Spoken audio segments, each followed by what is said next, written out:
Hi, I'm Cher, the Shadow Walker. Tonight, we're crossing the 49th parallel.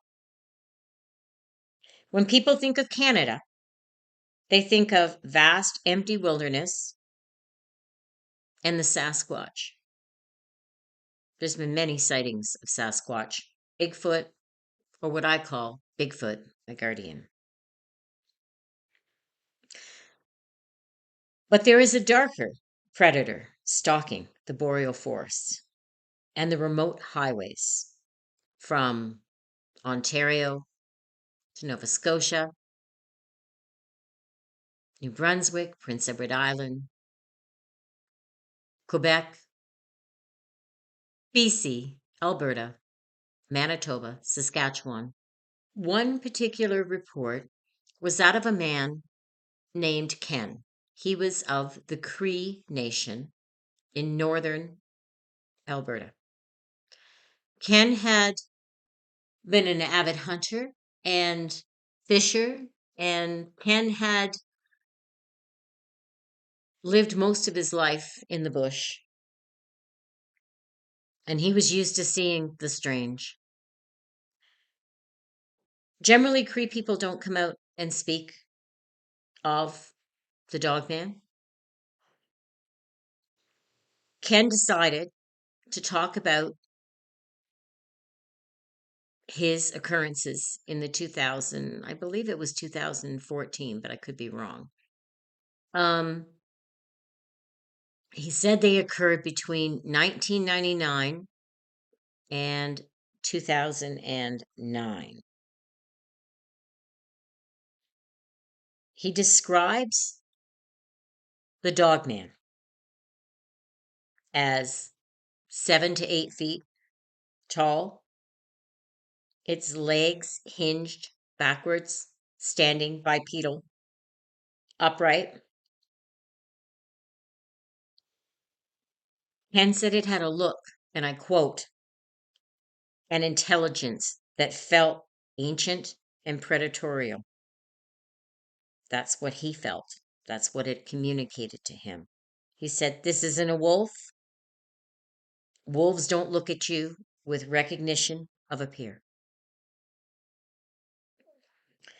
I find that interesting and eerie. I have looked into many cases in Alberta, and we're going to discuss them. They're fascinating. I find the whole thing fascinating. Um, Now, I know a lot of people think when they think of Dogman, they think of Michigan, and there have been phenomenal amount of reports in the Michigan area, and I understand that. When I was looking into doing this particular piece, I was looking at all of North America and around the world, and I thought, well, I'm going to have to break this down to one area at a time. There were so many sightings in Canada, and I was so fascinated but the sightings that were just here, that I decided to do this segment tonight on just Canada. So, um, I've lived across Canada, and I've traveled Canada extensively in my motorhome. I have family all over Canada, and I think we're kind of nomadic. Though we own a home, we have a tendency to move every so many years to a different part of Canada. I just like immersing myself in different areas, understanding them, and enjoying what each region has to give you. Places like Gaspé, Quebec, and in Quebec itself, there have been numerous sightings of Dogman.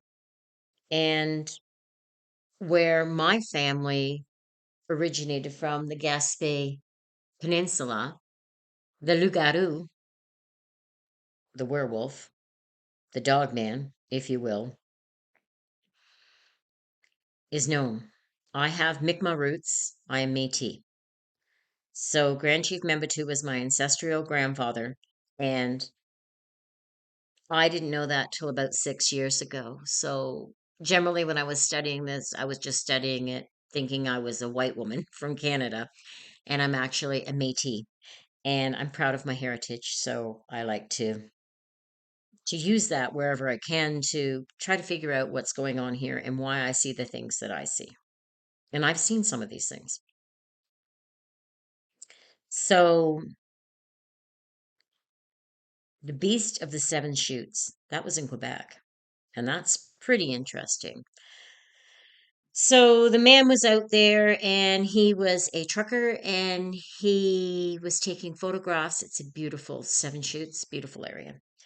And of the waterfalls. And he didn't notice, I guess, for ages in his pictures what was in there. And it was actually what they now consider a dog man.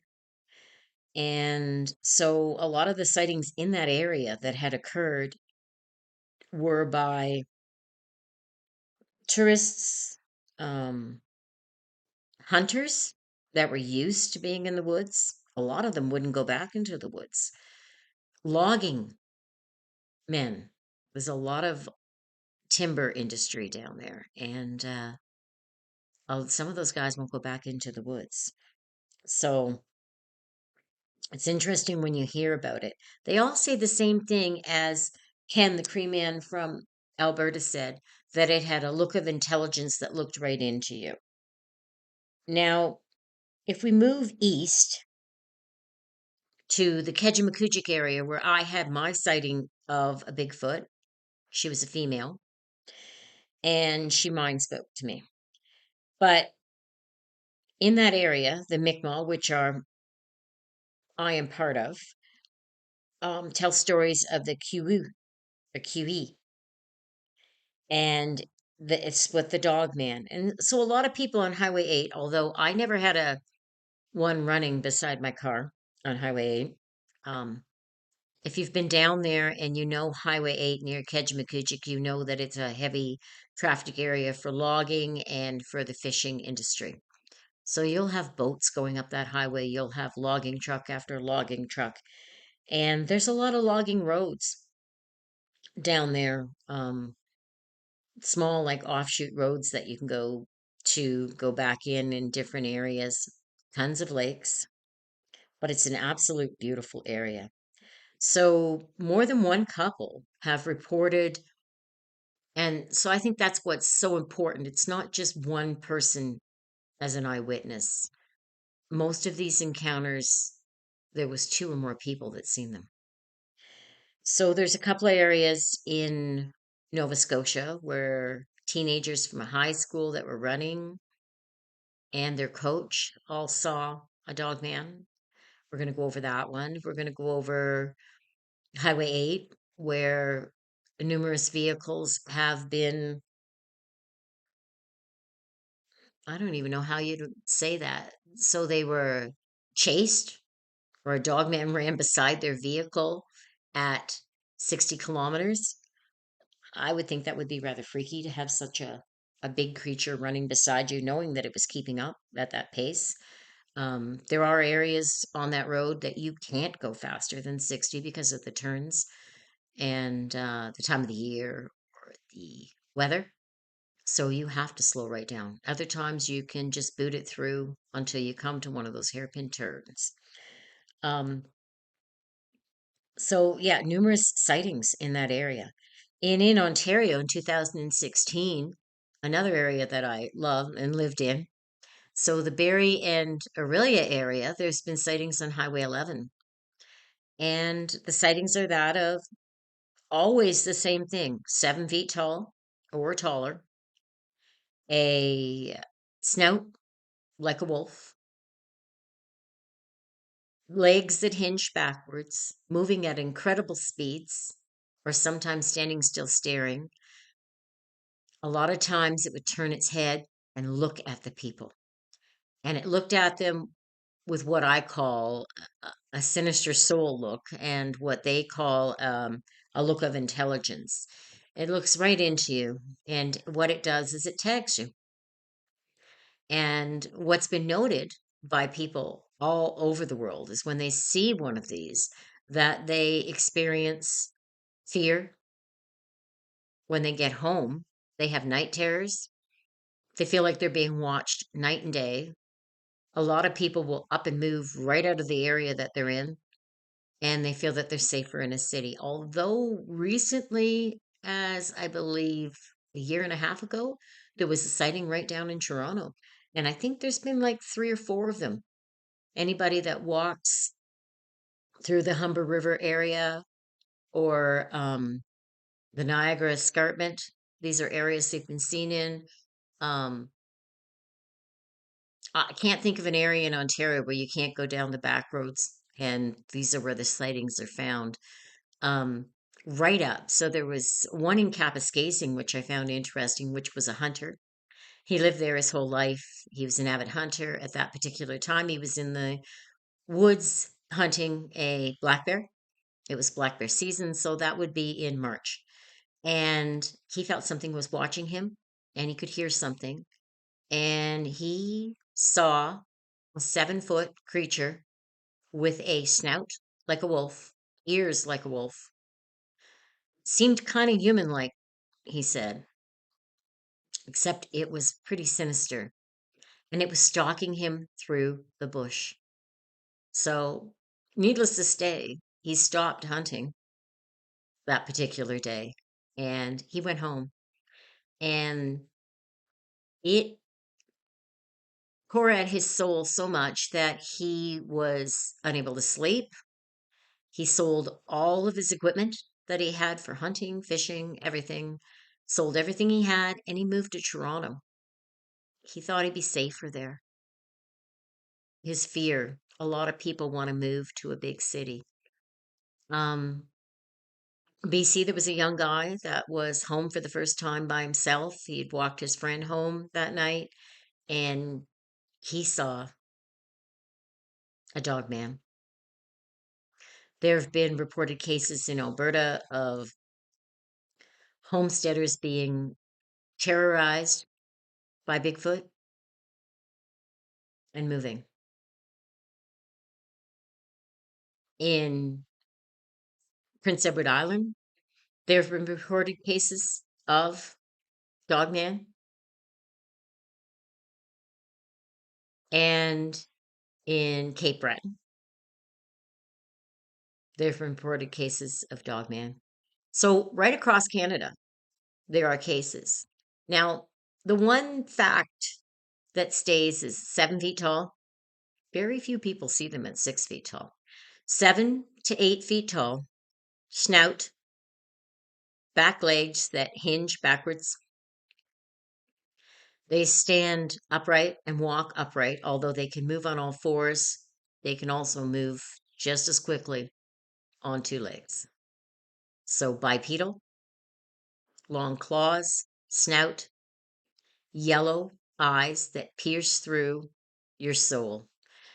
People report that they speak to them through the mind and tell them to leave, get out, go, get out, leave that area. That to me was key. Why that area?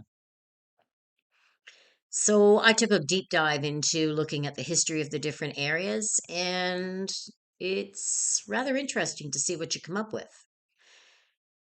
Back in history, I always look for, being a psychic, the things that would cause the most power. So when we die, our soul is energy. So where am I going to find a lot of that energy embedded? Well, that will be where there's a massive loss of life, whether it came from, as in New Brunswick, from the British putting a bounty on the Mi'kmaq, scalps and scalping Mi'kmaq, including women and children. That's reported in history. And that is absolutely horrific. Considering I'm Mi'kmaq, Métis, that comes to the heart for me. When I hear of that, how savage the Britons were towards the Mi'kmaq and to the people that were living there peacefully with them. There was also plagues in those areas that hit, smallpox or typhoid. and massive loss of life. So, when a massive loss of life occurs, and it occurs at the hands of disease, sickness like smallpox or typhoid, even COVID, although people don't say it, you get these massive loss of lives, or through war, violence. That's where they're going to be seen. Now, I have the answer to why they're seen at these times, in my opinion, of course. I'd always say in my opinion. But I do believe that when I explain this to you, you will see the correlation between the massive deaths, the energy of the rocks, the fault line, because they're always seen on a fault line. Rocks are energy, rocks are the power. Everybody looks at gas, at oil. The most incredible power that we have here on Earth are rocks. And so those rocks, they carry a lot of energy and they hold a lot of energy. And it is that energy that calls upon the Dogman, or what I call the Death Warrior Guardian. So join me tomorrow night, which is Thursday, January the 15th at 10 p.m. for an in-depth look into the Dogman, predator or guardian. Everyone has a different view. If you've had an encounter and you'd like to speak of it, you can email me. I'm Cher, the Shadow Walker.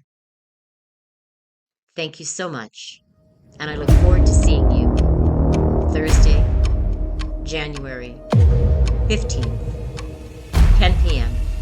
Eastern Standard Time, live for our look into the Dogman.